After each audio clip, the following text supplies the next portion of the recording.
Chelsea formed in 1905, playing their games at Stamford Bridge. Royal blue shirts, white socks. Growing up as a child of the 90s, Chelsea was always a good team, but not a great team. However, in 1996, Rudehood had changed their fortunes by adding a few top players. Frank Leboeuf, Roberto Di Matteo, and Gianfranco Zola. Gullit then won the 1997 FA Cup final against Middlesbrough. He was replaced by Gianluca Vialli, who won the League Cup, the Cup Winners' Cup, and the European Super Cup. Another Italian followed in Claudio Ranieri, but no trophies followed this early 90s success. In June 2003, then Chelsea owner Ken Bates sold up to Russian billionaire Roman Abramovich for £140 million. £100 million was then spent on players such as Glenn Johnson, Jeremy, Wayne Bridge, Damien Duff, Joe Cole, Juan Sebastian Veron, Adrian Mutu, Hernan Crespo, Scott Parker, and the man who has a midfield role named after him, Claude Makélélé. After all this money, Claudio failed to deliver, and he was replaced by a Portuguese man who dubbed himself the Special One, Jose Mourinho. Jose, in his 2 spells at Chelsea, won the Premier League 3 times, 1 FA Cup and 3 League Cups. Spearheaded by players such as Frank Lampard, John Terry, Ian Robben, Claude Makélélé, Michael Essien, and a nemesis of Arsenal, Didier Drogba. Then, when he come round for the second time, he added with former gunner Cesc Fabregas and the next nemesis, Diego Costa.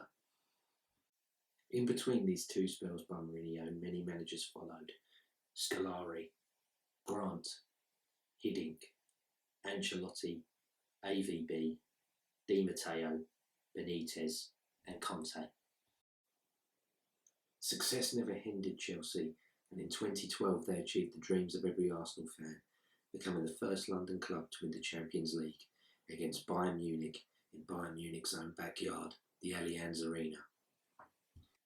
Growing up, this fixture was all about the bangers: Nigel Winterburn, Carnu, Silvinho, Ray Parlour, and Freddie Ljungberg in Cardiff to win us the FA Cup. But recent visits have been absolutely miserable. Both these teams are now in transition, with new management for both. Sarri is at the helm for Chelsea, but danger still lingers for Arsenal, with players such as Willian, Kante, Alonso, who loves playing against Arsenal, Eden Hazard, and their new recruits Jorginho and Kovacic. And don't forget the world's most expensive goalkeeper, Kepa. Also, could an old hero of the Arsenal, the football equivalent of a get-out-of-jail-free card in Monopoly, Olivier Giroud. I'm James Johnston, and this is The Campaign.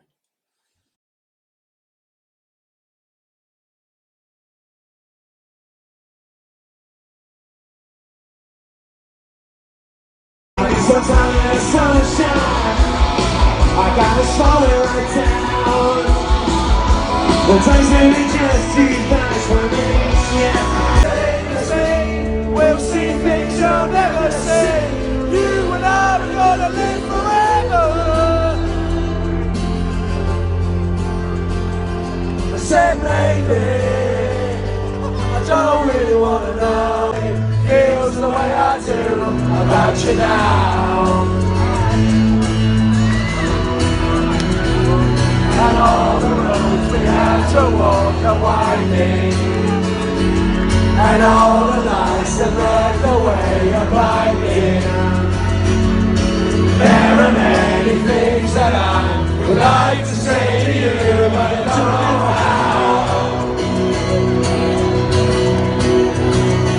Say baby,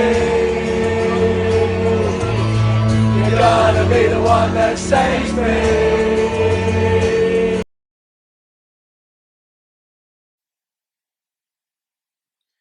Arsenal lined up for this game with Petr Cech in goal, Hector Bellerin at right back, Socrates and Mustafi in the centre, Monreal at left back, Matteo Guendouzi and Granit Xhaka in the centre of the midfield, with Iwobi, Ozil and Mkhitaryan as well, and Aubameyang up top as the lone striker. On the bench was Leno, Lichtsteiner, Elneny, Torreira, Aaron Ramsey, Danny Welbeck and Alexander Lacazette.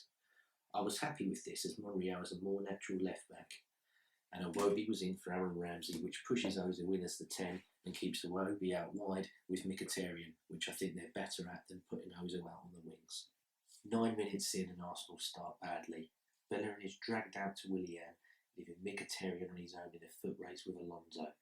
Mustafi and Socrates are too slow to react in the middle, and it's a cut across the box for Pedro to slot into the net.